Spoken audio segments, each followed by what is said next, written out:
So, hello and welcome to another episode of Flying High with Flutter. It's been a while and glad to be back. This is your host, Alan Wyma, and today we have a amazing guest. It was great to catch up with him. It's Mike Rosing. Hello, Mike. How are you? Good. Well, it's good to have you Very on. We were good. just discussing before the show that we actually share very kind of we're in the same area. We're kind of sworn enemies by location to a certain extent. But you wrote this interesting book that I didn't get a chance to fully read yet, but I cracked it open, was taking a look at it. I have heard of this before. Elliptic Curve Um, Cryptography. How about we kind of lean back a little bit and kind of first talk about, you, who is Mike Rosing, and yeah, let's start with that one yeah. first. Okay. So I went to grad school here in Madison, Wisconsin, and I had a lot of fun and I smoked a lot of pot. So when I got out of school, I went to Denver, helped my dad build telephone systems, and then I got a job at Argonne National Lab. Well, in the process of getting to Argonne, they said, well, you need to get a security clearance. And they refused to give me the clearance because I told them I like smoking pot. And it pissed me off. It's like, you won't let me build thermonuclear warheads because I like to relax. That's crazy. So I started a group called the Illinois Marijuana Initiative. And in order to protect people's identity online, I learned about encryption. In the process, I found elliptic curve cryptography was this sort of brand new, really high tech way of doing things. And because I was a scientist at Argonne, it's like, okay, I'm going to learn this math. And after a while, I realized nobody wants to touch this math because it's too difficult to understand. So at that point, I asked Manning if I could write a book for them. And they said, sure. And so I wrote a book on elliptic curve cryptography that was really basic. It was in print for about 10 years, and then people forgot about it. Well, about 2 or 3 years ago, about actually a month after I retired, Manning contacted me and said, hey, how'd you like to write another book? I went, sure, I just have to learn a lot of math. So I spent 6 months digging into all the math that had happened over the last 25 years and found some really cool stuff and put together a book proposal. And it turns out that a couple of the professors who helped invent elliptic curve cryptography said, you can't talk about this because it was broken last week. So I just like, well, I'm glad you told me. So I rewrote the proposal and I proposed what the book is in its present form. And I spent 2 years writing it. The impetus came from protecting people's privacy, protecting people's communications, and the math, the desire to understand the math. I used my scientific background to help me get through that. It's extremely difficult to get through this stuff. And that's part of the reason I wanted to write this was to help people understand the depth of the mathematics without actually having to understand all the mathematics. So, for example, there's the core of this whole treatise is the pairing of points over an elliptic curve. It's really hard to understand if you go through it from a mathematician's perspective. So I don't go through a mathematician's perspective. I go through a programmer's perspective. This is what you do to make things work. So that's pretty much how it came about and why it's in the form it is. That's really interesting.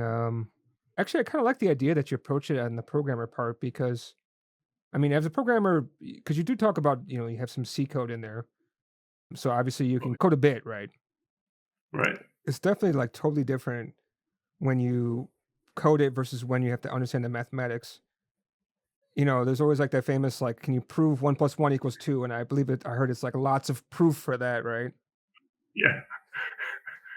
I don't Yeah. know how true that is, but I believe it's true. But I mean, it is interesting to understand the math. But then again, like they're usually programmers only have to learn this stuff because they have to actually use it. So we're more interested like how do I actually do this because I have more things I need to do. So I like that Right. you approach it from that part. I'm kind of curious because I just looked up your book because I didn't know you had the other one called Implementing. And you said it's like what 10 years difference or something between the two Uh, books? 20 25 years difference. Wow. So the first one was focused on embedded systems, and it uses binary polynomials. So every coefficient is either a 0 or a 1, and that is used a lot in coding theory. So electrical engineers are very familiar with this method of coding. Um, and so it wasn't that big a leap, although I had a very difficult time learning how to compute square roots. That was hard. And that's one of the things that I go through in this book. There's actually two chapters on taking square roots. One is over a finite field and one is over an extension field. And that's where the math gets deep. Computing a square root, when you're using floating point numbers, it's really easy. We've been doing it for hundreds of years using Newton's methods. But if you have to compute a square root over a finite field extension, it gets complicated. And fortunately, the mathematicians have found hundreds of ways of doing it, and the easy ones are what I chose. Because for elliptic curves, we need 15 to 20,000 bit numbers. And for mathematicians, they're using billion bit numbers. And taking a square root of a billion bit number is tedious and complicated. And I didn't want to go there. I'm also kind of curious about are you just like one of the foremost authorities when it comes to this? Or because it's kind of No, curious that they came up to you, or only because you wrote a long time ago that they said, okay, we want you to do a further book on that. right, right. And the changes that have happened are vast. At the time I wrote the first book, 100 megahertz processors were hard to come by. And I was worried about 300 megahertz processors and how much time it would take to break an elliptic curve. Well, we're at 4 gigahertz processors now, and running dozens of them in parallel, not to mention GPUs. The processing power is 10 orders of magnitude more powerful today than it was back then. And so you need better cryptography. I certainly enjoyed learning the math. And what I found was as I created the code to implement the math, I realized I don't have to explain all this. I only have to explain the part that makes the code work. And that was also challenging, especially for me, because I really enjoy math. I mean, I love it. But I would not call myself an expert in any way, shape, or form because I'm not a mathematician. I'm more a scientist and I love programming. So the mathematicians don't need this book.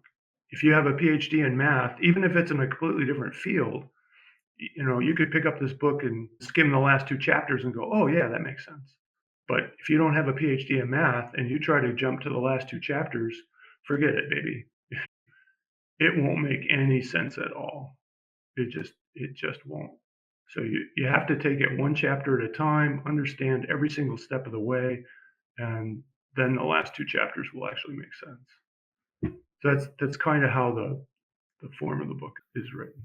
Okay, that sounds really nice because I mean, just saying the name elliptic curve cryptography sometimes for me is difficult. So let alone I'm sure the math is crazy. I start seeing all those very complicated signs you can only write with LaTeX or these kinds of, Right. kind of things. Yeah. It's complicated. I don't think I even know. Maybe I know a quarter of those symbols, but not so much. In the appendix, I have a list of all the symbols that I used, and many of them come from the papers I read. So I'm just copying what the mathematicians used. So if you can get through this book and then you said, "Oh, I want to go learn more about this," and you go to the papers, the original papers, you'll see the same symbols. Hopefully that'll be helpful. I mean, for sure helpful because I don't even know if I wanted to find what those symbols even mean. I have no idea how to even look up what they even mean. I mean, like squiggly line or something. I don't even know what I would even type into to Google to figure this stuff out. Yeah. I mean, how Um, did you kind of pick those up? It's because you love math, so you kind of probably already knew most, if not all of them already, right? right. I mean, Okay. I think one of the requirements I have, so Manning has a sort of a, you need to know at least this in order to even pick this book up. I think I specified you should at least have high school or college calculus because that will have taught you linear algebra and it will have taught you lots of summation symbols and integral symbols and lots of mathematical symbols will have been shown to you. And then stepping into this won't be quite so hard. It's not easy, but if you don't even have linear algebra or like a year of calculus, forget it. It will be impossible. Sounds like I'll have to crack open Khan Academy. I heard that's a good place for learning this kind of stuff. It actually doesn't take that long. It requires determination more than anything else. You have to want to know it. And if you want to know it, you'll beat your head against the wall and get there. So, for example, I suggest taking a chapter at a time. And like in the middle of the book, it goes really fast. Each chapter is very short, but you should probably just read one chapter and then set it down and come back the day later because it's got to soak in. You just have to take the time to let this stuff sink in. And all the code is there, so you can play with it. So it's also online. Okay. Since your book is kind of more practical, right? Can we actually kind of talk a little bit more about, some of the more practical uses? Because obviously, it sounds really good, Mhm. sounds really useful. You said you used it with communications, right? Is just Right. encrypting, decrypting, is that the only thing that maybe we would, as developers, may want to use this? Not necessarily, but the main impetus for this is public key cryptography. And the idea behind the public key is a one-way trapdoor function. So I think it's worthwhile understanding that concept. So the idea is developed in the 1970s was to create a set of numbers which is easy to compute if you know the numbers and is impossible to figure out what the numbers are to undo it. So, for example, exponentiation. If you take e to the x, you can find x by taking the logarithm. And that's why undoing is called the logarithm problem. And so the elliptic curve log problem is finding the value that was used in a multiply for an elliptic curve when you multiply 2 points or you multiply a point on an elliptic curve. It's very easy if you know the value to do the multiplication. It's almost impossible to undo it, to go backwards. And that is the essence of the public key side of things. So typically, what you do is you use a public key between two people who have never met, say on either in a blockchain situation or in a communication situation where you've got a customer and they need to send you private information. What you do is you exchange public keys, and the public keys go over the internet and anybody can see them. Then both sides can create a private key using their own secret key with the other person's public key, and you get a key that no one else can know. And then you can encrypt all the data and transmit the data back and forth using a standard encryption algorithm like AES is a classic. So I think the main purpose of the elliptic curve part is the public key exchange. Now, that's sort of the low level stuff. When you get to higher level stuff, we did discuss point pairing. And the pairing of points is a really fascinating, really deep concept. Where you take 2 points on an elliptic curve, and I guess I should take a step backwards. What is a point on an elliptic curve, especially in number field theory? a value is on the curve if the x part and the y part match in an equation. And if you pick an x for which you can't take a square root of the equation, then that point is not on the curve. Now, in a normal finite field, like I said before, taking a square root is a challenge. And in order to pair 2 points on an elliptic curve, it needs to be a more complicated curve than the standard elliptic curve cryptography used for the last 20 years. And pairing of points is something that mathematicians have been doing for a long time, and the rest of us have no concept of what they're talking about. And it turns out that it's the way the mathematicians discuss it and go through it is really tangential to what you need to know. The pairing of 2 points on an elliptic curve takes the base value, well, it takes the 2 points and gets to a base value. So the x value and the y value on a point on an elliptic curve are a field element. When you combine 2 points, you get another field element. You don't get a point on the curve. So combining the combination, multiplying 2 points, gets you another field element. Now, the magic of that field element is it is an nth root of 1. And this is where life gets extremely complicated. So the whole point of being secure is that everything is done over an extremely large prime value. And for base curves, you can make a whole curve a prime value. For extension fields, you can't do that. And so you want to pick a curve where one of the factors in the number of points on the curve is an extremely large prime. Well, that extremely large prime is the nth root of unity that you end up with when you pair the points. So if you've got a 256 base number, then there are essentially 2 to the 256 points that could be on the curve, or half of them, 2 to the 128 points are on the curve. That's a lot of points. You can't list them all in the age of the universe. It's just not possible. And that's part of the security of all this stuff is the impossibility of finding things. But the prime value that is the nth root of unity means if you find that final result and take it to the prime value, you will get to 1. And that's called Fermat's little theorem. So, and that's where all the math ties in. It's like, this is really cool stuff. This is really magical.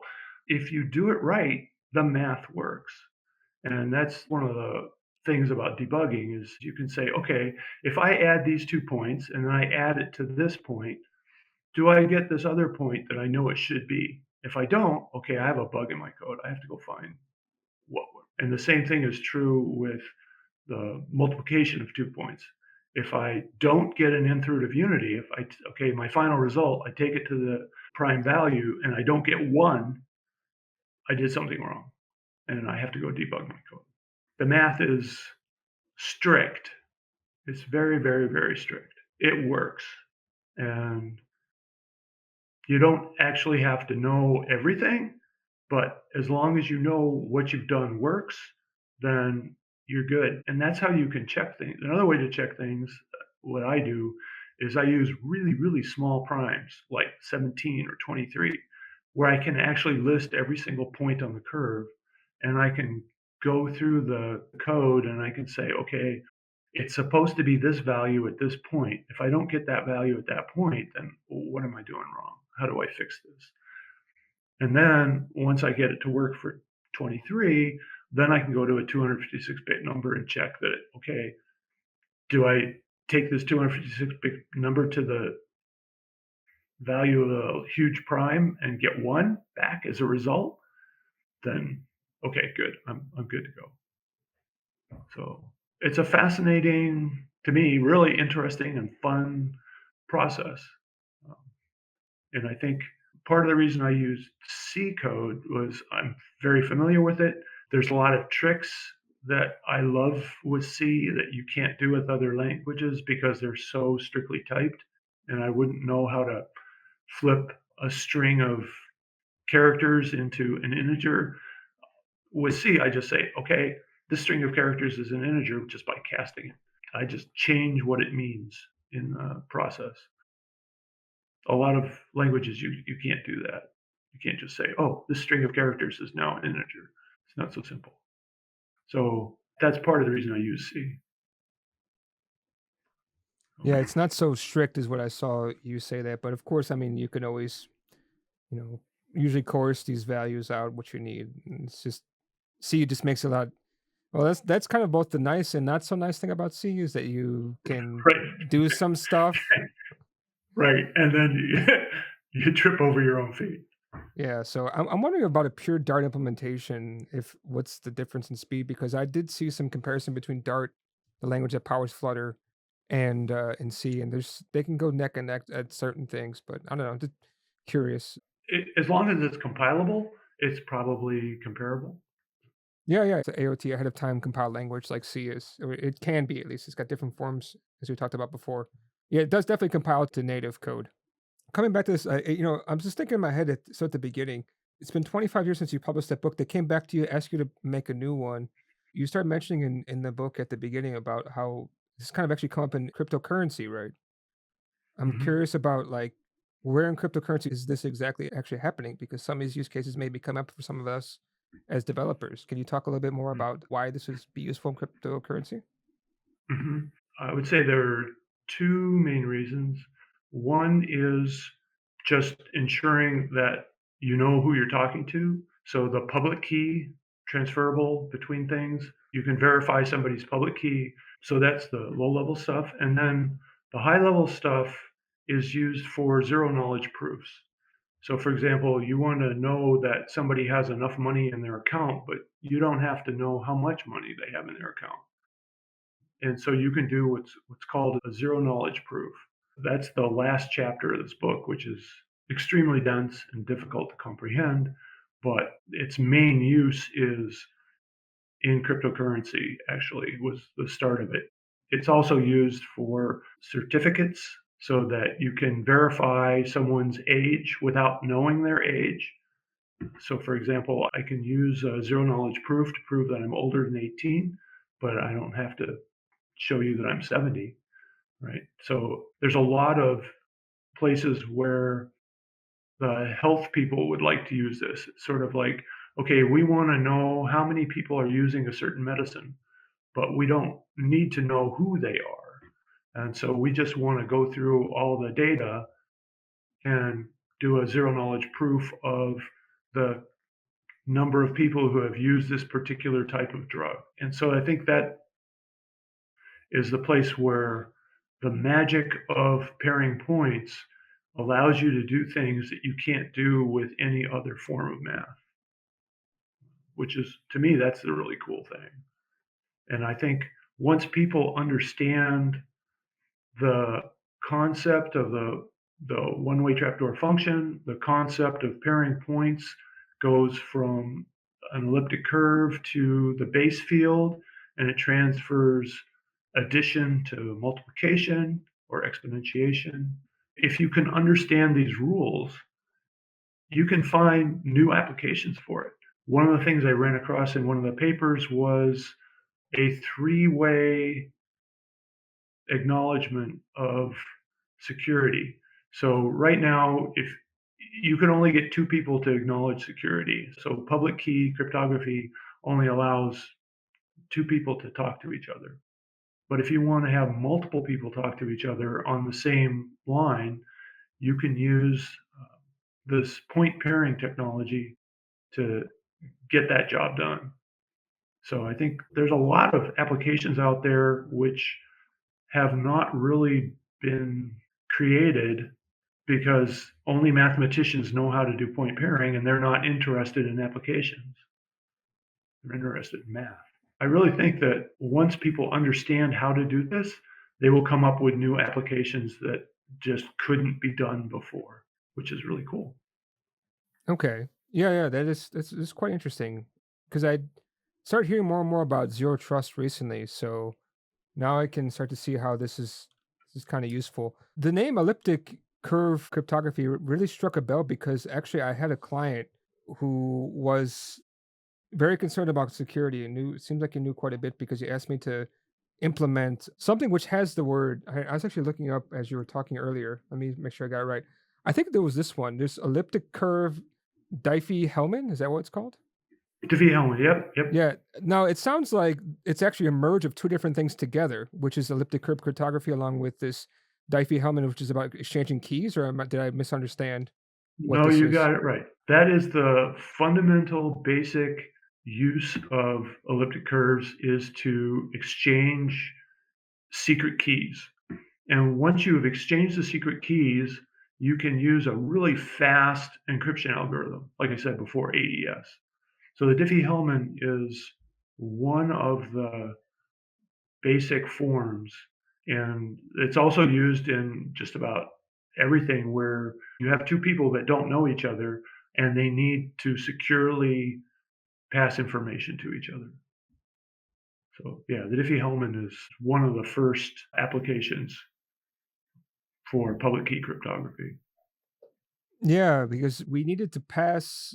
I forgot who the two people was. Obviously, it was us as the system and something else. I think it was actually his own client machine. He wanted to use this algorithm to share some financial information in between because he's from Israel, so I think he kind of understands Yeah. that about this kind of stuff. And I think he actually worked in telecommunications, so it's really relevant to recent news. With everything going on.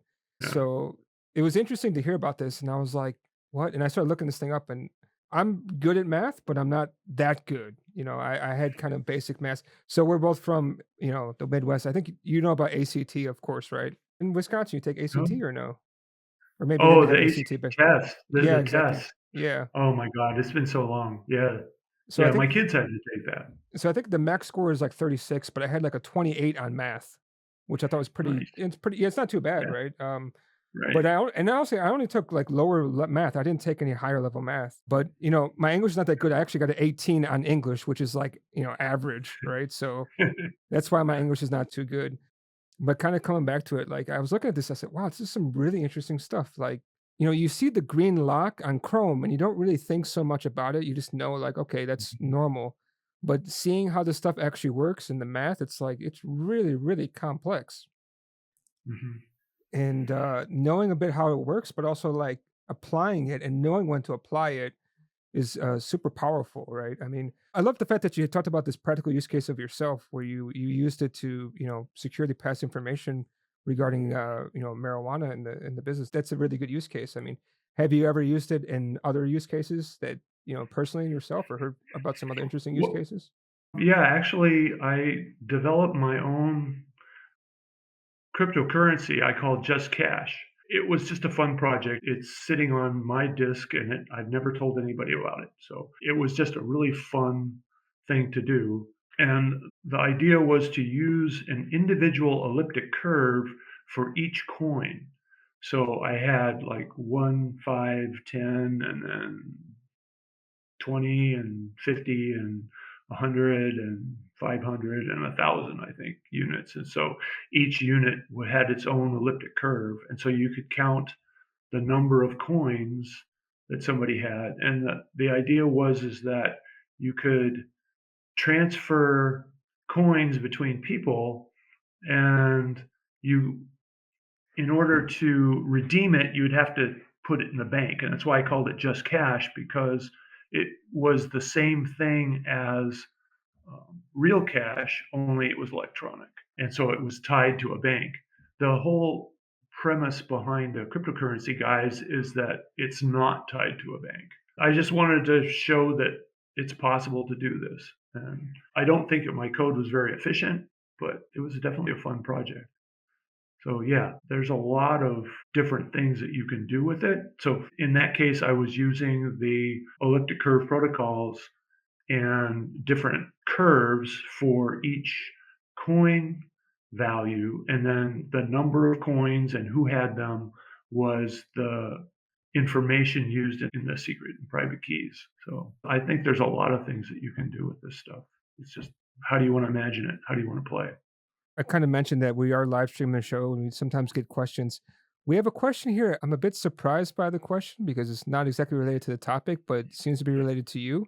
So I'll read it for you just in case. So, and also for those listening at home, it says Mike Rosing, could you share your insights into your journey and experiences working with the Wakefield Particle Accelerator? What milestones or challenges stood out to you during the process?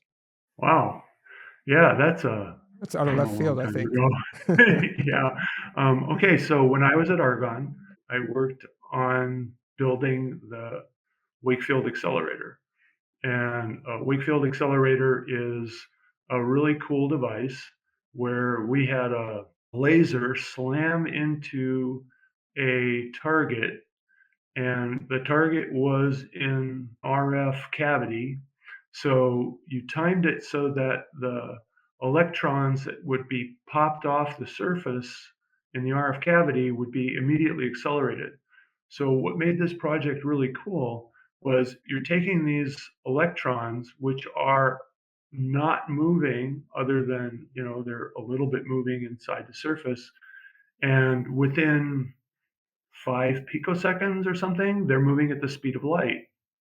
It's just wow. So that first bunch goes down the tube, and then you pulse it and you get a second bunch. It's essentially a one pass transformer. So you pass the big first bunch into a dielectric tube, and a wake field happens. The dielectric tube absorbs the electromagnetic energy field from the electrons and transfers it back to the smaller bunch of electrons behind it. Now, everything's moving at the speed of light, so it doesn't change velocity. What happens is it changes energy. So, the principal idea behind that is that you can create an extremely high field accelerator in a very short length. So, for example, Slack is, I forget, half a kilometer long or something. And we could do the same job in 10 meters. So that was the impetus behind it. It was a challenging project to work on. It was a lot of fun. And what ended up happening for me was the politics of the country and the impact on Argonne was such that I would rather do science in my basement than deal with all this politics.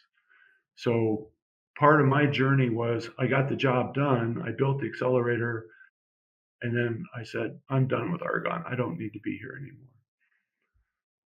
So then I went back into programming processors, which is my hobby.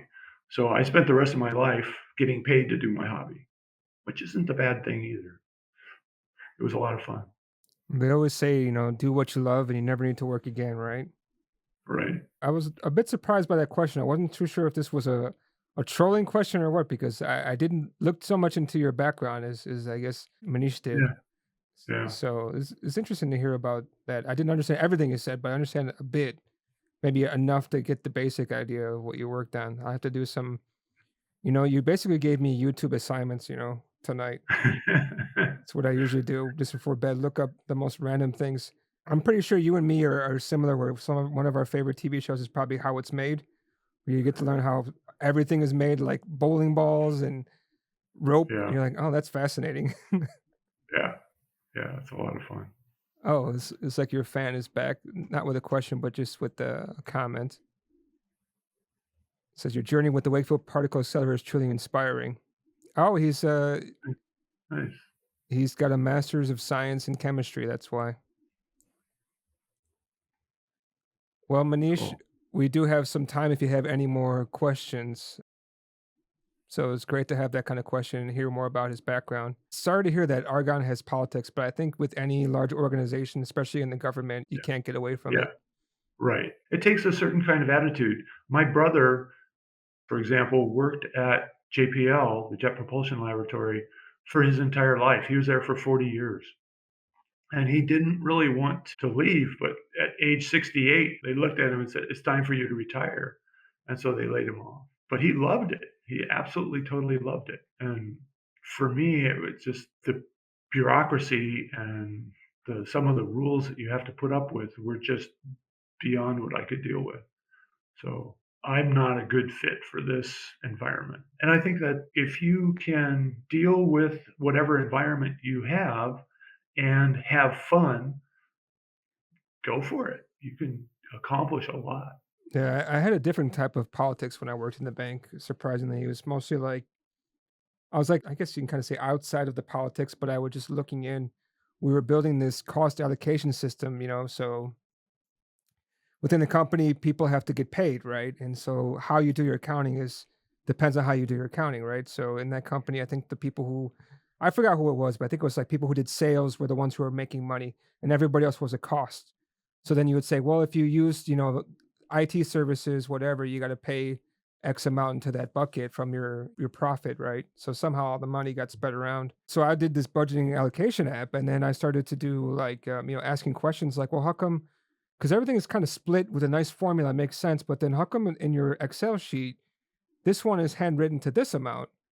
And oh no, just that's just the way we do it. And then you start to look at the guy, and basically the basics is that you see the manager in charge of the budgeting, the guy Right. who's paying the most is the farthest away from him, and the guy who's paying the least is always going on lunches with him. So you can start to see like the politics with that way, right? Which is always interesting to see. In any case, it's great to hear from you in the book, and I like the fact that like I said, you're doing about more on the implementation programmer side, which is really useful because it is very complicated math, and sometimes we just want to get the work done and don't want to get stuck in the mathematics, as you said. It could be too Right. complicated. Right. I think it's important to at least have a clue. You should understand what an extension field is and how to, that you have to manipulate it and deal with it. But once you get there, it's just math, it's just code. You make it work and get that job done and go to the next one. And I think it's worthwhile taking the time to learn enough to get the job done well. But after that, I don't think diving into the math, unless you love it. If you really get excited about the math, then yeah, I've left a lot of references for people so that if they want to go further, they can easily get there. But if everybody has something else to do, they get this job done, they go to the next job. That's cool too. But I think that there's a lot of applications that are yet to be written. That's actually perfect for me because sometimes I like to kind of stop and say, well, actually, how does this stuff work? And I don't start Googling. So I'm happy that you left all the kind of references there. I don't think I have any more questions on my side as we're also approaching the end of the time. I mean, is there anything on your side that maybe we didn't cover you think we should say before we sign off for the night?